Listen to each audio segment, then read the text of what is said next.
అయినా బాబుల్లారా, తండ్రుల్లారా, మిమ్మల్ని ఒక ఆడది గౌరవిస్తుందయ్యా, ఒక భార్యగా విలువిస్తుందయ్యా, ఒక ఆడదానిగా. ఇంట్లో ఉన్న ఆడదాన్ని గౌరవించండి అయ్యా. ఉపన్యాసాలు ఏం దంచుతారు, ఏం బిక్తారు, కోటేసుకుని వచ్చి కూర్చుంటేనో, లేకపోతే ఇంకా ఏదైనా బయటకు పోయి ఉపన్యాసాలు దంచితేనో, కార్లలో తిరిగితేనో, స్టైలిష్గా మాట్లాడితేనో మీరు గొప్పవాళ్ళు అనేది మాత్రం ఎప్పుడు ఊహించకండి. ఆ భార్య గనక నోరు విప్పి రోడ్డు మీదకి వచ్చిన రోజున నువ్వు కనపడితే నమస్కారం పెడతావేమో కానీ ఆ నమస్కారం వెనుకున్న మనసులో నీ పట్ల ఎంత వ్యతిరేకత జనంలో ఉంటుందో మీకు తెలియనటువంటి విషయం. అనవసరమైనటువంటి అభద్రతా భావంలోకి వెళ్ళకండి. ఏ ప్రయాణమైనా ఒకటే అడుగుతోటి మొదలవుతుంది. ఒక అడుగు ముందుకు వేయండి, ఎన్ని అడుగుల కాన్ఫిడెంట్గా ముందుకు వేయండి. మీరు వెళ్ళేటటువంటి దారి రహదారిలో వేయండి. ప్రతి ఒక్కళ్ళు మీకు హెల్ప్ చేసేటటువంటి మజిలీలు, మైలురాళ్ళు చాలా ఉంటాయమ్మా. ఒంటరి ఉమెన్ డి అంటే డి అన్నారు, వాళ్ళందరూ మీలోనే ఉన్నారు తల్లి. దిక్కుమాలిందో లింగలింగమంటూ ఒకరిని పట్టుకొని సమాజం మొత్తం, భవిష్యత్తు మొత్తం వాడిలోనే ఉందని చూసుకుంటూ విలువైనటువంటి జీవితాన్ని, మీలో ఉన్నటువంటి శక్తిని ఒక వెధవకెందుకు దారపోస్తారు? రండి, బయటికి రండి. వాడు నిజంగా చెప్తున్నా, మీరు ఒక స్థాయికి వచ్చిన తర్వాత ఆ వెధవ కుక్కలాగా మీ గేటు ముందు నిలబడతారు మీ అపాయింట్మెంట్ కోసం. ఆ స్థాయికి రండి మీరు. All the best. నమస్కారం ప్రియా చౌదరి గారు. నమస్తే అమ్మా. మీరు చాలా చూసుంటారు కేసెస్, కానీ చాలామంది అదే పాయింట్ని పట్టుకొని అడుగుతున్నారు. అంటే మీరు ఇచ్చినటువంటి కౌన్సిలింగ్స్ ఏవైతే ఉంటాయో, జనరల్గా మీరు నేను కన్వర్జేషన్ మాట్లాడుకుంటూ ఉంటాం కదా, సో అందులో చెప్పిన దాని ప్రకారం కూడా నేను కొంత అనాలిసిస్ చేశాను. అది కాకుండా మన వీడియో కింద ఒక కామెంట్ పెట్టారు, నా భర్త వెధవ, అయినా నేను తనతోనే ఉండాలి, దానికి రెమెడీ చెప్పండి. వెధవ ఆలోచనలు మానేయమని చెప్తాను నేను ఫస్ట్. భర్త వెధవని డిక్లేర్ చేస్తుంది మీ మనసు. మన వీడియో కింద కామెంట్ ఉంది, అదే చెప్తున్నానండి. మీ మనసే చెప్తుంది కదా వెధవని. నువ్వు వెధవతో ఉండడం వల్ల నువ్వు జీవితంలో ఏ విధంగా పైకి వస్తావు, నువ్వు జీవితాన్ని ఏ విధంగా సాధించాలని అనుకుంటున్నావు అంటే, ఆడపిల్లలు ఎలా ఆలోచిస్తున్నారంటే నాగరాజు గారు, ఇలా ఆలోచించే వాళ్ళు ఆడపిల్లల మనస్తత్వం నిజంగా చెప్తున్నా, దానికి ఉన్న బ్యాక్గ్రౌండ్ ఏంటో చెప్తున్నా. వాళ్ళు పాపం ఎందుకంటారంటే, వాడు వెధవైనా సరే, మాకు విడాకులు ఇచ్చేసినా సరే, ఏదో ఒక రెమెడీ చెప్పండి, లేకపోతే వాడు రోజు నన్ను బాధపడుతున్నా సరే, మేము బాగుండాలి, మేము ఆనందంగా ఉండాలి, మాకు రెమెడీలు చెప్పండి అనేటటువంటి వాళ్ళు కోకొల్లలు ఉన్నారు ఇవాళ రేపట్లో నాగరాజు గారు. కారణం ఏంటి చెప్పమంటారా? వీళ్ళకి పుట్టింటి నుంచి సపోర్ట్ ఉండదండి. కేవలం ఆడపిల్లలకి పుట్టింటి నుంచి సపోర్ట్ ఉండదు. మీరు అనుకోవచ్చు పుట్టింటి నుంచి సపోర్ట్ ఉండదు అని అంటే దిగువ తరగతి ఫైనాన్షియల్ బ్యాక్గ్రౌండ్ తక్కువ ఉన్నవాళ్ళు, పేద కుటుంబాలు, లేకపోతే మధ్యతరగతి కుటుంబాలు అనుకుంటారు. కాదండి, మీరు తీసుకొని ఉంటే హై లెవెల్లో కూడా ఉన్నారు, ఎడ్యుకేటెడ్ ఫ్యామిలీస్ ఉన్నాయి. ఇంకా నేను ఒక విధంగా చెప్పాలంటే గొప్ప గొప్ప ఆఫీసర్స్ ఇళ్లలోనే ఉన్నాయి ఈ కేసెస్ అన్నీ కూడా. ఆ స్థాయిలో ఉన్నటువంటి ఆస్తులు, అంతస్తులు, విద్య అన్నీ ఒక స్థాయి ఉన్నటువంటి కుటుంబాల్లో కూడా ఆడపిల్లలకి పుట్టింటి తరపు నుంచి సపోర్ట్ లేదు. ఆ పుట్టింటి తరపు నుంచి సపోర్ట్ లేకపోవడంతో అండి, ఆర్థికంగా ఎంత ఉన్నా సరే వీళ్ళకేమవుతుందనంటే ఒక విధమైనటువంటి ఇన్సెక్యూర్ ఫీలింగ్ వాళ్ళకు వచ్చేస్తుంది. ఎక్కడికి వెళ్ళాలి వీళ్ళు? పుట్టింట్లో ఎన్ని రోజులు ఉంటారు? పుట్టింట్లో ఉంటే ఇంకా అన్నదమ్ములు ఉంటారు, లేకపోతే వాళ్ళ ఫ్యామిలీస్ ఉంటాయి, వాళ్ళు ఉండనిస్తారా వీళ్ళని? లేదు. బయట ప్రపంచంలో ఉంటారు. బయట ప్రపంచంలో ఉండడానికి ఏమవుతుందంటే అప్పటి వరకు ఆ బయట ప్రపంచాన్ని వీళ్ళకి పుట్టింట్లు చూపించదు, ఎలా బ్రతకాలి అని. మీకు గుర్తుందో లేదో నాగరాజ్ గారు, మనం ఒక ఎపిసోడ్ చేశాము, ఆడపిల్లను కూడా మగపిల్లవాడితో సమానంగా హక్కులు బాధ్యతలు కూడా నేర్పాలి అనేసి. అవును. వాడికి 4 ఏళ్ళు రాగానే షాప్కి వెళ్ళి పలానాది పట్టుకురండి రా అని అంటాం, కొనుక్కురారా అంటాం. ఆడపిల్లని పంపండి ఆడపిల్లని. అట్లాగే మగపిల్లాడికి ఒక వయసు రాగానే వాడు ఏం చదువుకోవాలనే దాని మీద వాడు విషింగ్ తీసుకుంటాము, ఆడపిల్లది తీసుకోము.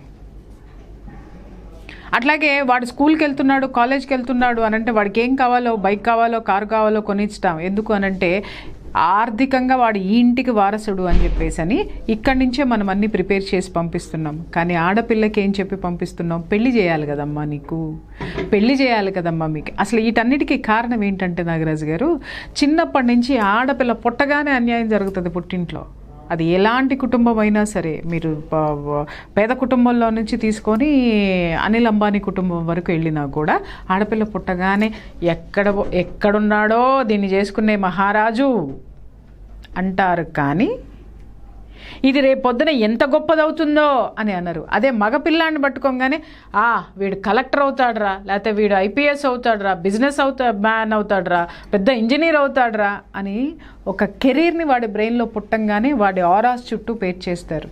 వాడు ఒక భద్రత కలిగినటువంటి సమాజంలో వాడు ఉంటాడు, సమాజంలో వాడు ఒక గొప్పవాడు, సమాజానికి వాడు ఉపయోగపడతాడని మగపిల్లవాడిని చూసి చెప్తారు. కానీ ఆడపిల్లని చూడంగానే ఏ ఇంటికి కోడలవుతుందో, ఏ భర్తకి భార్య అవుతుందో, ఎక్కడ పుట్టాడో, ఏం చేస్తున్నాడో అంటే ధ్యాస ఈమె మీద ఉండదు, అటు వెళ్ళిపోతుంది. ఆ నిమిషం నుంచి ఈ అమ్మాయి ఆరాస్ అన్నీ అటు ట్రాన్స్ఫర్ అయిపోతాయండి. చాలా అందంగా ఆడపిల్ల ఉంది అని అంటే తల్లిదండ్రులు కూడా బొగ్గను దగ్గర తీసుకొని ముద్దు పెట్టుకుని కూడా వాళ్ళు మాట్లాడేది ఏంటంటే, నా కూతురు ఎంత అందంగా ఉందో, ఇంతకంటే అందమైన ఆడిని తేవాలి అని ఆలోచిస్తారు. కానీ నా కూతురికి ఇన్ని తెలివితేటలు ఉన్నాయి కాబట్టి నా కూతుర్ని పలానా చెయ్యాలి అనేటటువంటి యాటిట్యూడ్లో తండ్రి ఉండడు, తల్లి ఉండదు. చాలా తక్కువ ఉంటారమ్మా, చాలా తక్కువ. బట్ ఆల్మోస్ట్ ఎంతసేపు చూసినా పిల్లల్ని పెంచాలి, ఒక స్థాయికి వచ్చాయంగానే పెళ్లి చేసేయాలి, పెళ్ళి పెళ్ళి పెళ్ళి పెళ్ళి అనగానే ఈ మాటలు చిన్నప్పటి నుంచి విన్నటువంటి ఆడపిల్ల ఏం చేస్తుందంటే, నా స్థానం అక్కడ కదా, ఇక్కడ కాదు అనేది మెంటల్గా ఆ లోపల ఫిక్స్ అయిపోతుంది. తను ఎంతగా ఫిక్స్ అవుతుంది అని అంటే, ఆవిడ నిద్రలో లేపి మనం కూర్చోబెట్టినా కూడా ఏందమ్మా అని అంటే, అమ్మ కలొచ్చిందమ్మా, నాకు పెళ్ళయిందంట అని. ఎక్కువ ఈ పెళ్లి గురించిన కళ్ళే వస్తాయి ఆడపిల్లలకి. అత్తగారు పలానా అత్తగారు వచ్చారంటమ్మా నాకు, ఇట్లాంటి కళ్ళే వస్తాయి. ఎందుకంటే వాళ్ళు ఇన్నర్ మైండ్కి అది తీసేసుకుంటారు. అదే ఆలోచన వాళ్ళకి ఉండిపోతుంది. వాళ్ళు ఏం చదువుతున్నా, ఏం చేస్తున్నా, ఏం తింటున్నా, ఏం తాగుతున్నా, ఎంత చేసినా మొగుడు, లేకపోతే ఆ బాయ్ ఫ్రెండ్ మొగుడు రూపంలోనో, లేకపోతే వాళ్ళు ఆలోచించేటటువంటి ఆలోచనలు కళల రూపంలోనో ఆవిడ జీవితం మొత్తం ఒక మగాడి చుట్టూ తిరుగుతుంది తప్ప తన కెరీర్ చుట్టూ కానీ, ఈ సమాజంలో తన పాత్ర ఏంటని కానీ, తన బాధ్యత ఏంటని కానీ, తన శక్తి ఏంటనేది కానీ తెలియకపోవడం. దాంతో ఏమవుతుందంటే నాగరాజ్ గారు, ఈ పుట్టిల్లో ఎప్పుడైతే ఆడపిల్లకి సపోర్ట్ ఇవ్వదో, ఒక ఏజ్ వచ్చేసిన తర్వాత ఎప్పుడు పెళ్ళి అవుతుందా అంటే ఒక పెళ్ళి ఏజ్ రాగానే ఏంటంటే ఆడపిల్లని మరీ ఘోరంగా అన్నమాట, గారాబంగానే చూస్తారు. కానీ ఎక్కడున్నాడో పెళ్లి కొడుకుని ఎతికేటటువంటి దీంతో కంగారు పడిపోతూ బెంగతోటి ఈ మాటలే అమ్మాయి చుట్టూ తిరుగుతూ ఉంటే, తొందరగా పెళ్లి చేసుకుని వెళ్ళిపోతే బాగుండు ఇక్కడి నుంచి. అక్కడ కూడా అదే ఆలోచన. ఇట్లా ప్రతి క్షణము, ప్రతి స్టేజ్, ప్రతి నిమిషము కూడా తను నువ్వు ఇక్కడ కాదు, నువ్వు కేవలం ఒక మగవాడి కోసం పుట్టావు అనేటటువంటి ఆలోచనని ఇక్కడ పుట్టిల్లు అనేది స్ట్రాంగ్గా ఆ అమ్మాయి మైండ్లో వేసేస్తుంది. సో అందుకని చెప్పి ఆ అమ్మాయి మెదడంతా ఏంటంటే పెళ్ళి పిల్లలు సంసారం. అందరూ అనుకోవచ్చు ఇదే కదండి మరి ఆడదానికి జీవితము అని. ఎస్, అదేనమ్మా, దానికే వస్తున్నా. అప్పుడు ఏమవుతుందంటే వీళ్ళకి పెళ్లి చేసిన తర్వాత చూడండి నాగరాజు గారు, వీళ్ళు పెళ్ళి చేసే విషయంలో కూడా ఇక్కడ 2 మేజర్ పొరపాట్లు పేరెంట్స్ ఏం చేస్తున్నారు అని అంటే, మనకంటే పెద్ద సంబంధం, అమ్మో మనం తోగలేం, అంతటి వాళ్ళు మన అమ్మాయిని ఎత్తుక్కుంటూ వచ్చారు, ఎందుకంటే నా బిడ్డ అందగత్తే అని అనుకుంటాం. చాలా చాలా సంతోషం, చాలా హ్యాపీ.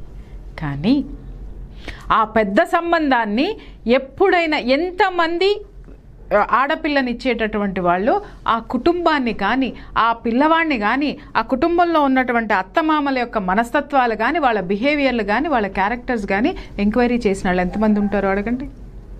చెయ్యరు నాగరాజు గారు. కొంతమంది చేస్తారు, చేసి వెనక్కి వచ్చిన వాళ్ళు అదృష్టవంతులు. చేసినా కూడా అత్తగారికి నోరెక్కువ. కానీ అమ్మా మీ అత్తగారికే నోరెక్కువ, నీ మొగుడు చాలా మంచివాడమ్మా, అస్సలు నోరెత్తడు, చాలా మంచివాడు, పెద్దాడికి ఎదురే చెప్పడు, చాలా పెద్ద పొజిషన్లో ఉన్నాడు, నువ్వు అక్కడికి వెళ్తే సుఖపడతావు, పంపిస్తారు. తీరా అక్కడికి వెళ్ళేసరికి ఏం జరుగుతుంది నాగరాజు గారు, పెత్తనం ఎవరిది ఉంటుంది, అత్తగారిది ఉంటుంది. మొగుడు ఎందుకు మంచోడయ్యాడు, ఆ తల్లికి ఎదురు చెప్పడం. తల్లికి ఎదురు చెప్పడు, తల్లి మాట్లాడమంటేనే పక్కన వాళ్ళతో మాట్లాడతాడు, తల్లి చెప్తేనే తింటాడు, తల్లి చెప్తేనే భార్యతోటి గడుపుతాడు. బయట చూసే వాళ్ళందరికీ అమ్మ తల్లి మాట జవదాటడు, ఉండాలి. కానీ భార్య వచ్చిన తర్వాత కూడా నువ్వు తల్లి కొంగే పట్టుకొని తిరుగుతూ, తల్లి వెళ్ళమంటే వెళ్తావు, కూర్చోమంటే కూర్చుంటావు, తినమంటే తింటావు, నీ పెళ్ళాన్ని పంపించేయంటే పంపించేస్తావు. ఏమన్నా అడిగితే ఏమనుకోవద్దు, మా అమ్మకి ఎదురు చెప్పలేను. మరి ఈ అమ్మ ఏం కావాలా, నేను ఇంటికి వచ్చి అత్తమామల్ని టెన్షన్ పెట్టి హడావిడి పెట్టి టార్చర్లు పెట్టే కోడళ్ళ గురించి మాట్లాడటం లేదమ్మా. అత్తగారిళ్ళకి వచ్చి ఎంత నిస్సహాయంగా ఉండేటటువంటి కోడళ్ళు ఇవాళ ఎంతమంది కన్నీళ్లతో ఉన్నారో, ఎన్ని గుండెలు పగులుతున్నాయో వాళ్ళ ఉద్దేశం వాళ్ళ యొక్క బాధను చెప్పడమే నా ఉద్దేశం ఇక్కడ. ఆ కోణంలో మాత్రమే ఈ కేసుని చూడండి.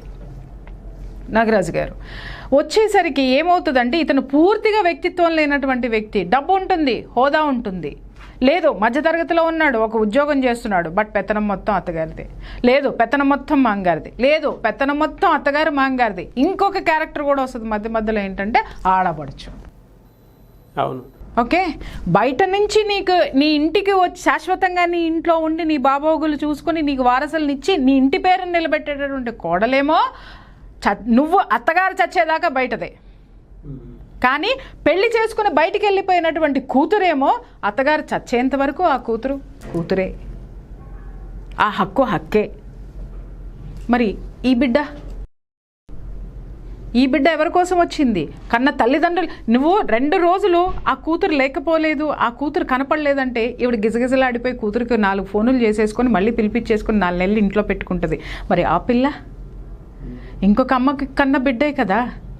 నీ కూతురు ప్రేమను నువ్వెంత చేస్తున్నావో ఆ కూతురు ప్రేమను ఆ పుట్టింటి వాళ్ళు అదే చూస్తున్నారు కదా. అలాగే నీ కూతురికి నువ్వేం చేయదలుచుకుంటున్నావో ఆ కూతురికి కూడా వాళ్ళు అదే ముచ్చట్లు కోరుకుంటున్నారు కదా.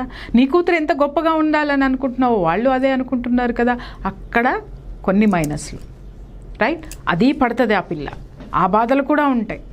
అది తీసేస్తే ఏమవుతుందంటేనండి, ఇంకా కొంత వచ్చేసేసరికి వీళ్ళకి ఏమవుతుంది, చిన్నప్పటి నుంచి నేను చెప్పాను కదా, ఒక ఆత్మవిశ్వాసంతో ఆడపిల్ల పెరగదు ఆ ఇంట్లో. ఎంతసేపు కూడా ఆధారపడేటటువంటి వ్యక్తిగానే ఉంటుంది.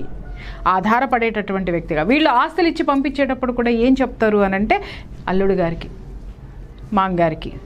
అంటే నాకు అర్థం కాదండి, నిజంగా చెప్తున్నాను. ఈ వ్యవస్థ తగలయ్యా, ఈ వ్యవస్థ ఎప్పుడు తగలబడుతుందో నాకు అర్థం కాదు. కానీ భార్యని నీ ఒంటి కోరికలు తీర్చి, నీ ఇంటికి చాకరీలు చేసి, నీకు వారసులనిచ్చి, నీకు అన్నీ చేసేటటువంటి ఒక ఆడది నీకెందుకు డబ్బిచ్చి ఎదురు రావాలి?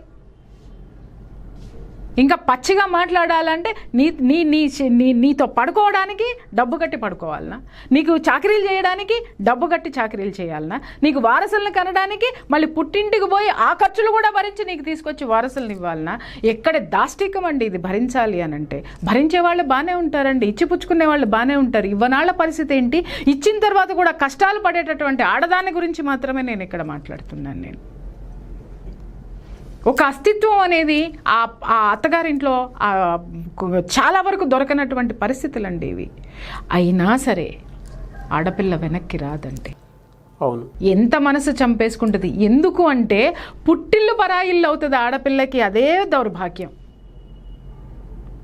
పుట్టిల్లు పరాయిల్లు అవుతుంది. ఎందుకు అవుతుంది అంటే చిన్నప్పటి నుంచి నువ్వు అక్కడ ఆడపిల్ల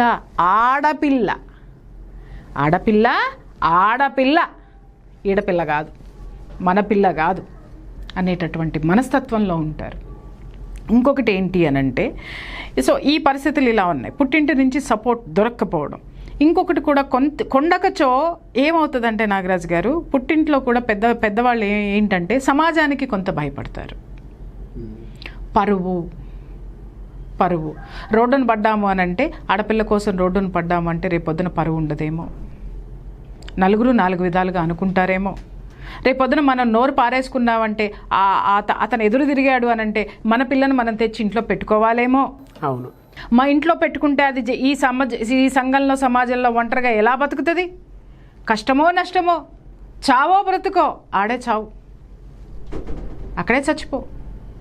బతికావా బ్రహ్మాండంగా బ్రతుకు, చచ్చిపోయావా చచ్చిపోమ్మా. ఇక్కడ ఈ ఆడవాళ్ళు అక్కడికెళ్ళి చావనూ లేక, పుట్టింటికి వెనక్కొచ్చి బ్రతకనూ లేక, చస్తూ బతుకుతూ అనుక్షణం నరకం అనుభవిస్తూ ఆ బాధను ఎవరితో చెప్పుకోవాలో అర్థం కాక పిచ్చివాళ్ళు అయిపోతున్నారండి.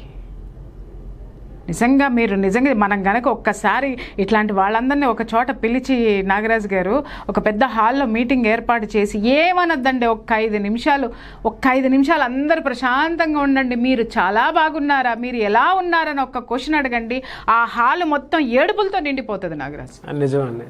ఆ సౌండ్, ఆ వైబ్రేషన్ నిజంగా చెప్తున్నా ఈ దేశానికి కానీ ఆ కోడల్ని తెచ్చుకున్నటువంటి అత్తింటికి కానీ ఎలాంటి ఎఫెక్ట్ ఉంటుందో ఆ సౌండ్ వినిపిస్తే అర్థమవుతుందండి. నిరంతరం ఆ పిల్ల కన్నీళ్లు తడిచిన కళ్ళు తడిచినట్టే ఉంటాయి అన్నమాట. ఎందుకంటే ఎంతోమంది ఆడపిల్లలమ్మ ఫోన్ ఎత్తగానే నేను ఏడ్చేస్తున్నారు. నాకు కనీసం ఒక 15-20 నిమిషాల వరకు నాకు వాళ్ళని కన్సోల్ చేయడమే సరిపోతుంది, వాళ్ళకి ధైర్యం చెప్పడం సరిపోతుంది అన్నమాట. అంటే వాళ్ళు ఎవరికి చెప్పుకోవాలి, ఆడపిల్లలు పుట్టింట్లో చెప్పుకోవాలి, కానీ ఆ పుట్టిల్లు కూడా వాళ్ళకి ఆసరా ఇవ్వకపోతే ఒక తల్లిగా నన్ను ఎత్తుక్కుంటున్నారేమో అనిపిస్తుంది నాగరాజు గారు.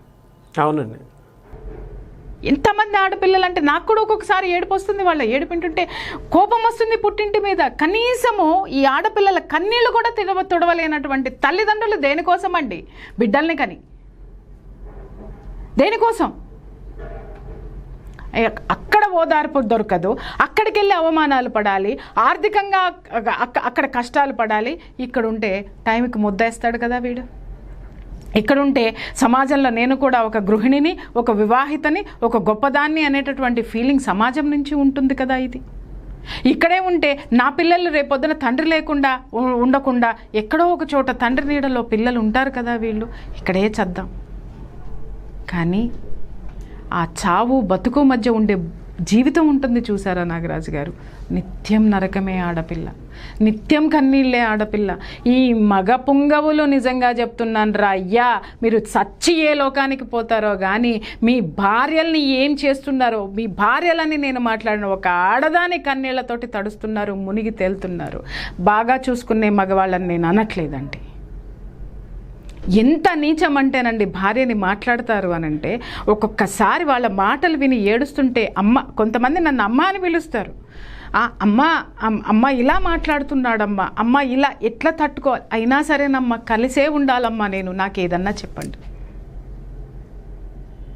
వాళ్ళ మీద జాలి పడాలా, కోపం తెచ్చుకోవాలా, ఓదార్చాలా, అన్నీ జరుగుతాయి నాగరాజు గారు.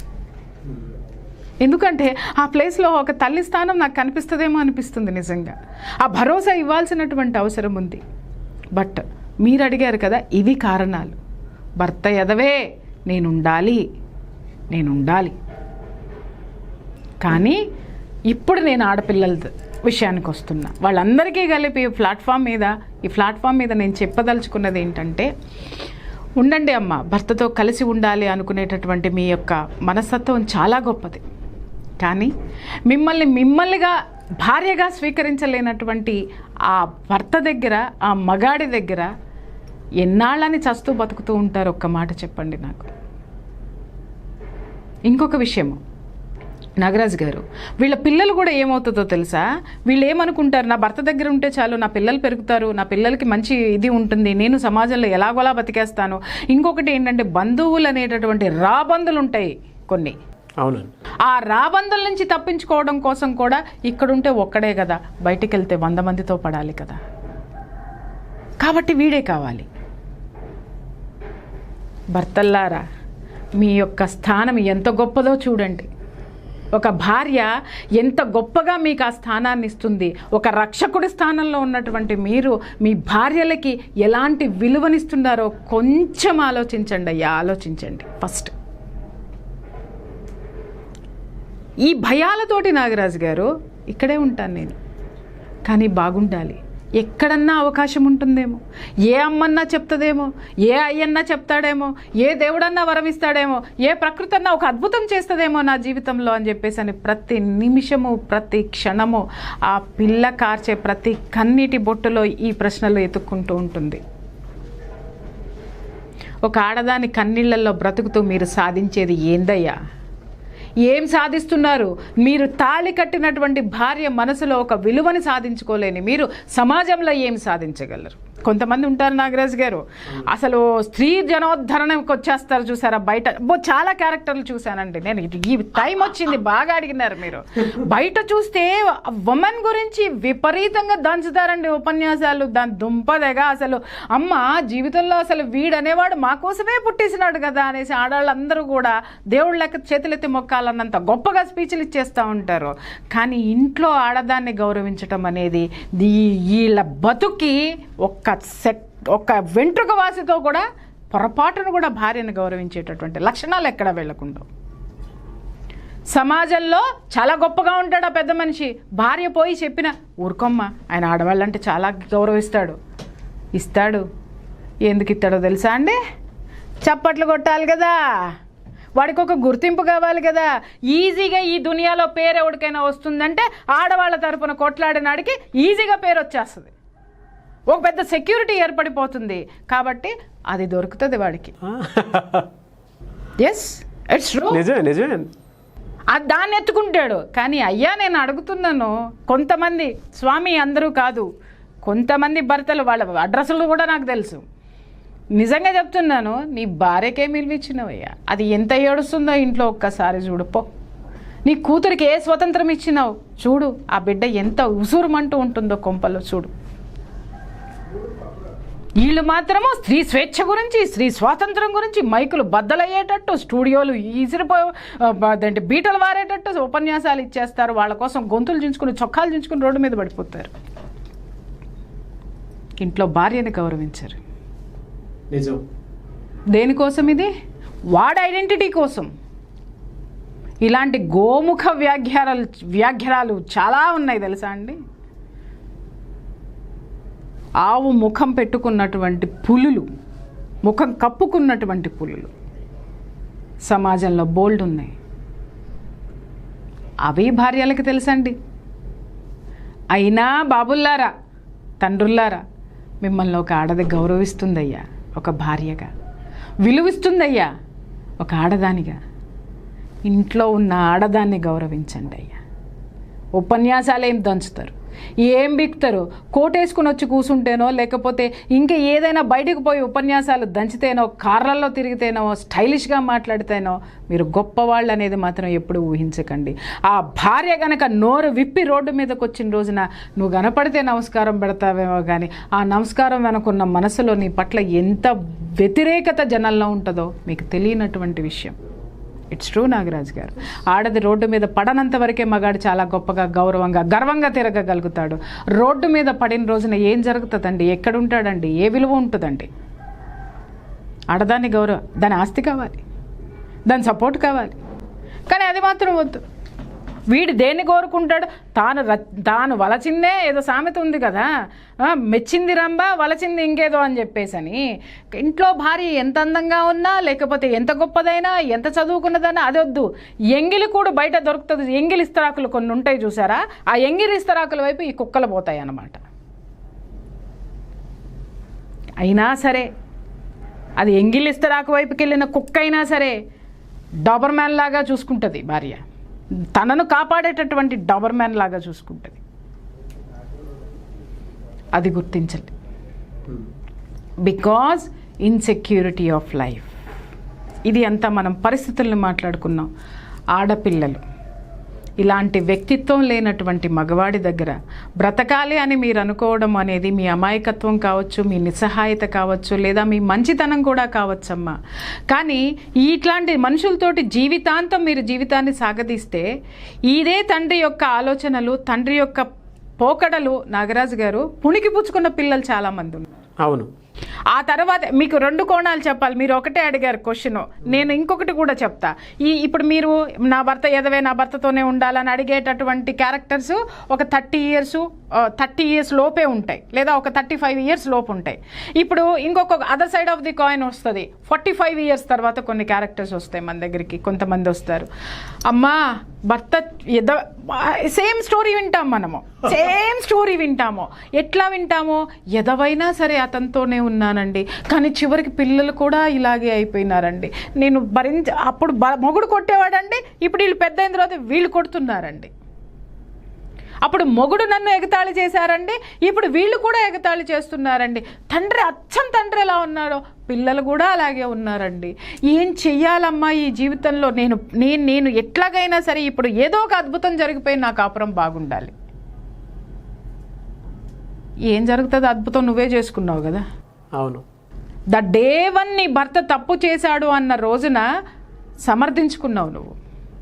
ఎందుకు? మారతాడేమో నన్న ఆశతో సమర్థించుకుంటారు. ఇక్కడ చేసే పొరపాటు నేను చెప్తున్నా, మారతాడు అనేటటువంటి దాంట్లో మార్చే ప్రయత్నాల్లో ఎవరు ఉండరండి. రేపు మారతాడేమో, ఎల్లుండి మారతాడేమో, అవతల ఎల్లుండి మారతాడేమో, ఇంకా మారతాడేమో. 45 ఏళ్ళు గడుస్తాయి.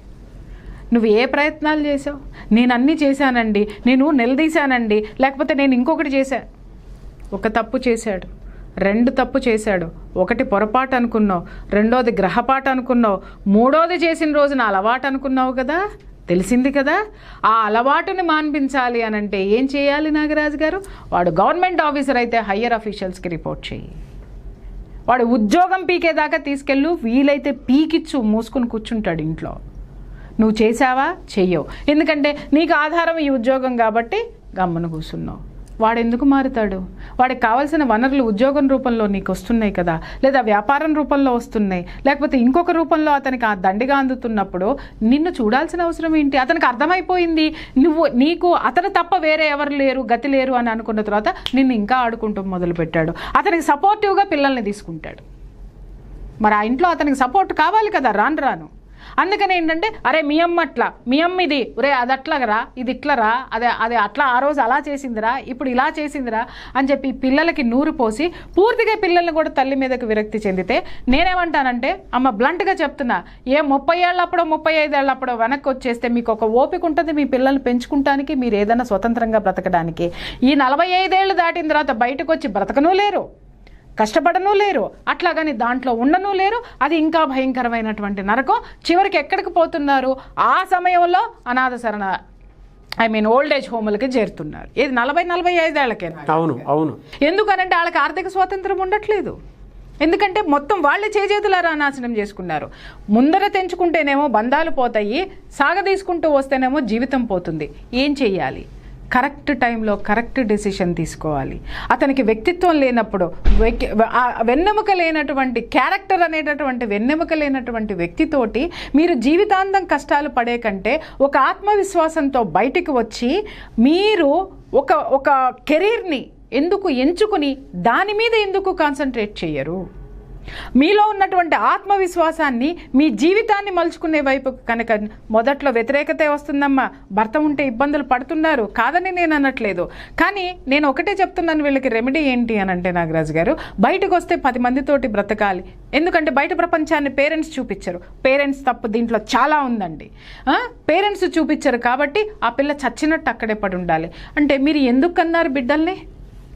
అంటే సమాజం కోసం కావాలి కాబట్టి కనేసి, సంపాదించాం కాబట్టి ఆస్తులు ఇచ్చేసేసి అవతలకు తోసేసి చేతులు దులుపుకుని కూర్చుంటారు. కానీ ఇంటికి వచ్చిన కోడలు నెత్తినేసి వేసి కొడతా ఉంటే మాత్రం బ్రహ్మాండంగా ఆనందిస్తూ కూర్చుంటారు. అక్కడ కూతురు వెనక్కి వస్తే తప్పు, ఇక్కడ కోడలు నెట్టివేస్తే కర్మ. ఏం లాజిక్ ఇది? అక్కడ తప్పు చేస్తున్నారు, ఇక్కడ తప్పు చేస్తున్నారు.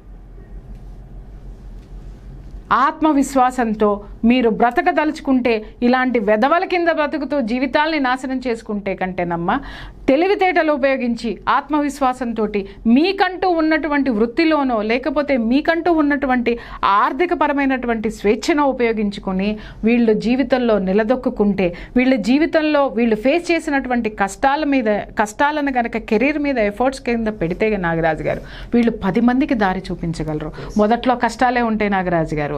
మనం ఎదురు తిరగడం మొదలు పెడితే, మనం స్ట్రాంగ్గా నిలబడితే, మనం ఆత్మవిశ్వాసంతో ఉంటే, మనం నిజాయితీతోటి ఉంటే మనల్ని కొట్టేవాడు ఈ భూ ప్రపంచంలో లేడమ్మా. అది గుర్తుపెట్టుకోండి. వస్తారు, వచ్చిన ప్రతి వెధవని నరుక్కుంటా పోండి. అంతకు మించి మీరు చేయాల్సింది ఏమీ లేదు. ఏ రోజుకైనా సమాజం ఒక గుర్తింపుని తెచ్చుకున్నారు అనంటే మీకు సలాం చేయాల్సిందే. ఆత్మవిశ్వాసం అనేటటువంటి ధనం మీ దగ్గర ఉంది, దాన్ని బయటికి తీయండి. మీరు ఆర్థికంగా నిలబడండి. మీరు ఒక యావగేషన్ క్రియేట్ చేసుకోండి. ఎంతసేపు వీళ్ళు ఏమనుకుంటారంటే పిల్లలకి తండ్రి లేడు కదా అని. అలాంటి వ్యక్తిత్వం లేనటువంటి తండ్రుల దగ్గర మీరు పిల్లల్ని పెడితే అయితే ఆ పిల్లలు రేపొద్దున ఎలాంటి భవిష్యత్తునంటే అలాంటి భవిష్యత్తుని ఎంచుకునేటటువంటి పరిస్థితులు చాలా వరకు ఉన్నాయండి. నిజంగా చెప్తున్నా. వెల్ ఎడ్యుకేటెడ్ అండి, తండ్రి బాగానే పెంచుతాడు, బాగా చదువులు చదివిస్తారు, వీళ్ళు చదువుకున్న మూర్ఖులు అవుతారు రేపొద్దున పిల్లలు. వాళ్ళు కొరగాక వీళ్ళు కొరగాక అనాథ శరణాలయాలకి చేరిన కేసులు చాలా ఉన్నాయి. బట్ ఒకటి నేను చెప్తున్నా, అతనితోటే ఉండాలి అనుకుంటే పాజిటివ్ దృక్పథంతో ఉండండి, ఆత్మవిశ్వాసంతో ఉండండి, అంతేగాని లొంగిపోయి ఉండాల్సినటువంటి అవసరం లేదు. మాకు ఎక్కడా సపోర్ట్ రావడం లేదండి అని అంటున్నారు. సపోర్ట్ కోసం మీరు ట్రై చేయండి, ప్రయత్నించండి. బంధువులు అనేవాళ్ళు విపరీతంగా మిమ్మల్ని ఫోర్స్ చేస్తున్నారు, మిమ్మల్ని ఇది చేస్తున్నారని మీరు ఏదైతే అంటున్నారో ఎదిరించటం మొదలు పెట్టండి. దేనికోసం? మీ హక్కు కోసం, మీ నిజాయితీని ప్రూవ్ చేసుకోవడం కోసం. ఖచ్చితంగా ఏదో ఒక రోజు మీకు ఒక మంచి రోజు అనేది మాత్రం డెఫినెట్గా వస్తుందమ్మా. ఎప్పుడు మేము ఒంటరి వాళ్ళం అయిపోతామని ప్రమాదం వైపు మాత్రం వెళ్ళకండి. అది అతను నిజంగా కొన్నాళ్ళ తర్వాత మారతాడు అనేటటువంటి ఆ యొక్క కాన్ఫిడెన్స్ మీకుంటే మార్చుకునే దశగా మీరు వెళ్ళి మారిన తర్వాత జీవితం స్టార్ట్ చేయండి. చాలా బాగా చెప్పారు. నిజంగా ఇంట్లో వాళ్ళ సపోర్ట్ లేకపోతే ఇప్పుడు అతను మారతాడు అనుకున్నప్పుడు మారే టైం ఇవ్వండి మీరు. అంటే మళ్ళీ ఇక్కడ ఇంకొక ఇన్సెక్యూరిటీ, ఆడు ఇంకో పెళ్లి చేసేసుకుంటాడేమోనండి అని. ఏం పర్లేదు, అది కూడా కొన్నాళ్ళు పోయిన తర్వాత మీ పక్కన వచ్చి కూర్చుంటుంది. ఎందుకంటే వాడు మారాడు కదా, సేమ్ అదే క్యారెక్టర్ కదా, అది మీకు తోడొస్తుంది. మీరేం కంగారు పడమాకండి. లేదా తన్ని తగలేస్తుంది, అబ్బా మీకు కసన్న తీరుతుంది. రెండిట్లో ఏదో ఒకటి జరుగుతుంది. వాస్తవాలు ఇవి కాదంటారా? ఎన్ని చూడలేదు నాగరాజు గారు, మనం చూసారా చూడలేదా? చూసాము, డిస్కషన్లో కూడా చాలాసార్లు అనుకున్నాము. ఇటువంటి చాలా కేసెస్ అయితే అనవసరమైనటువంటి అభద్రతా భావంలోకి వెళ్ళకండి. ఏ ప్రయాణమైనా ఒకటే అడుగుతోటి మొదలవుతుంది. ఒక అడుగు ముందుకు వేయండి, ఎన్ని అడుగుల కాన్ఫిడెంట్గా ముందుకు వేయండి. మీరు వెళ్ళేటటువంటి రహదారిలో వేయండి. ప్రతి ఒక్కళ్ళు మీకు హెల్ప్ చేసేటటువంటి మజిలీలు, మైలురాళ్ళు చాలా ఉంటాయమ్మా. All the best. ధైర్యం బాగా నూరిపోశారు. ఉన్న ధైర్యాన్ని నేను గుర్తు చేస్తున్నాను నాగరాజ్ గారు. Thank you so much Priya Chowdary గారు. బట్ వాళ్ళల్లో ఉన్నటువంటి ధైర్యాన్ని చాలామంది నిద్రపుచ్చేసి కామ్గా ఉండిపోతారు. అటువంటి వాళ్ళకి కౌన్సిలింగ్ చెప్తున్నాను కదండి, చిన్నప్పటి నుంచి పుట్టినప్పటి నుంచే ఎక్కడ పుట్టాడో అంటారు. ఇక్కడ పుట్టిన ఆవిడ గురించి ఆలోచించరు, ఒళ్ళో ఉన్న అమ్మాయి గురించి ఆలోచించరు. ఇది రేపు పొద్దున ఏ దేశాన్ని ఏలడానికి పుట్టిందో అని అనరు. ఎందుకని? వెళ్ళలేదండి ఆడవాళ్ళు? ఇందిరాగాంధీ లేదా? జయలలిత లేదా? మమతా బెనర్జీ లేదా? ఎవరు లేరండి. మీ కళ్ళ ముందే ఉన్నారు కదా. చరిత్రలు నేను చెప్పను. ఒంటరి ఉమెన్ డి అంటే డి అన్నారు. వాళ్ళందరూ మీలోనే ఉన్నారు తల్లి. దిక్కుమాలిందో లింగలింగం అంటూ ఒకరిని పట్టుకొని సమాజం మొత్తం, భవిష్యత్తు మొత్తం వాడిలోనే ఉందని చూసుకుంటూ విలువైనటువంటి జీవితాన్ని, మీలో ఉన్నటువంటి శక్తిని ఒక వెధవకి ఎందుకు దారపోస్తారు? రండి, బయటికి రండి. వాడు నిజంగా చెప్తున్నా, మీరు ఒక స్థాయికి వచ్చిన తర్వాత ఆ వెధవ కుక్కలాగా మీ గేటు ముందు నిలబడతారు మీ అపాయింట్మెంట్ కోసం. ఆ స్థాయికి రండి మీరు. All the best. Thank you so much Priya Chowdary garu. So ఎటువంటి ధైర్యమే వాళ్ళు కావాలనుకుంటారు, అపాయింట్మెంట్ కావాలనుకుంటారు, కౌన్సిలింగ్ నీడ్ ఉంటుంది. ఖచ్చితంగా ఇస్తాను నాగరాజు గారు. కాకపోతే ఏంటంటే కొన్ని విషయాలు నన్ను ఇబ్బంది పెట్టకుండా, అంటే టైం కొంతమందికి టైం లేట్ అవుతుందమ్మా, కొద్దిగా అడ్జస్ట్ చేసుకోండి. బట్ ఎమర్జెన్సీ కేసెస్ అన్నవి మాత్రం నేను కొంచెం అటెండ్ అవుతున్నాను. ఎమర్జెన్సీ కేసెస్ అన్నవన్నీ కూడా నేను ఫోన్లో మాట్లాడుతున్నాను. సో వాళ్ళు కూడా they are also very happy after that counselling. కాకపోతే తల్లి ఏడవాలనుకుంటే చేయండి. చేసిన తర్వాత ఒక నిర్ణయం తీసుకోండి. కానీ నిర్ణయం తీసుకోవడం కోసం జీవితాంతం ఏడుస్తూ కూర్చోకండి. Thank you so much Priya Chowdary గారు. చూశారు కదండి వీడియో. ఈ వీడియోపై మీ అభిప్రాయాన్ని కామెంట్ రూపంలో తెలియచేయండి. అండ్ చాలామంది ఆన్లైన్ ఆఫ్లైన్ క్లాసెస్ గురించి అడుగుతున్నారండి. నాకు ఈ మంత్ ఎండింగ్లో ఒక క్లాస్ ఉంటుంది నాగరాజ్ గారు. నేను కొంచెం 15th వరకు లిటిల్ బిట్ బిజీ ఉన్నాను. 15th డిక్లేర్ చేస్తాను నేను. సో మేడం చెప్పినట్టు ఆన్లైన్ క్లాస్ కనుక మీరు అటెండ్ అవ్వాలి అనుకుంటే స్క్రీన్ మీద కనిపిస్తున్న నెంబర్కి మీరు వెంటనే సంప్రదించవచ్చు. అండ్ పర్టికులర్గా మీకు financial counselling and family counselling, personal counselling, career guidance and వీటితో పాటు సింగిల్ లైఫ్ లీడ్ చేసేవాళ్ళు ఉంటారు, డివోర్స్డ్ ఉమెన్ ఉంటారు, లేదా ప్రీ మ్యారిటల్ కౌన్సిలింగ్ కోసం అని చెప్పేసి చాలామంది సలహాలు సూచనలు తీసుకోవాలనుకుంటారు. అటువంటి వాళ్ళు మీరు కనుక ప్రియా చౌదరి గారితో మాట్లాడాలి అనుకుంటే అపాయింట్మెంట్ తీసుకోవాలనుకుంటే స్క్రీన్ మీద కనిపిస్తున్న నెంబర్కి వెంటనే సంప్రదించండి. అండ్ దాంతోపాటు నా ఇన్స్టాగ్రామ్ ఐడి ఉంది. మీరు ఏమైనా క్వశ్చన్స్ పర్సనల్గా పంపించాలి అనుకుంటే మిస్టర్ నాగ్ అఫీషియల్ అని నా ఇన్స్టాగ్రామ్ ఐడి ఉంది, దానికి మీరు సెండ్ చేయొచ్చు. అండ్ పొలిటికల్, మోటివేషనల్, డివోషనల్ ఏది ఉన్నా సరే. సో నా తరపున కొన్ని ప్రోగ్రామ్స్ మీరు కావాలనుకున్నా, లేదా నేను ఏదైనా ప్రోగ్రామ్ చేస్తే బాగుంటుంది అని మీరు ఫీల్ అయినా సరే ఖచ్చితంగా నాకు సలహాలు, సూచనలు మీరు కూడా పంపించవచ్చు. అండ్ కొన్ని చేంజెస్ ఏమైనా చేయాల్సినవి ఉంటే ఆ చేంజెస్ కూడా మీరు చెప్పొచ్చు. అండ్ ఈ ప్రోగ్రామ్ తరపున, మిథునం ప్రోగ్రామ్ తరపున పర్టికులర్గా మీరు ఏదైనా క్వశ్చన్ రైస్ చేయాలి అనుకుంటే పర్సనల్గా మీరు నాకు టెక్స్ట్ పెడితే సరిపోతుంది. నా ఇన్స్టాగ్రామ్ ఐడి మళ్ళీ ఒకసారి చెప్తున్నాను, మిస్టర్ నాగ్ అఫీషియల్. దాన్ని మీరు ఫాలో అయితే సరిపోతుంది. ఈ వీడియో లైక్ చేయండి, షేర్ మాత్రం తప్పకుండా చేయండి. ఇలాంటి మరిన్ని వీడియోస్ కోసం మా ఛానల్ని సబ్స్క్రైబ్ చేసుకోండి. Thank you.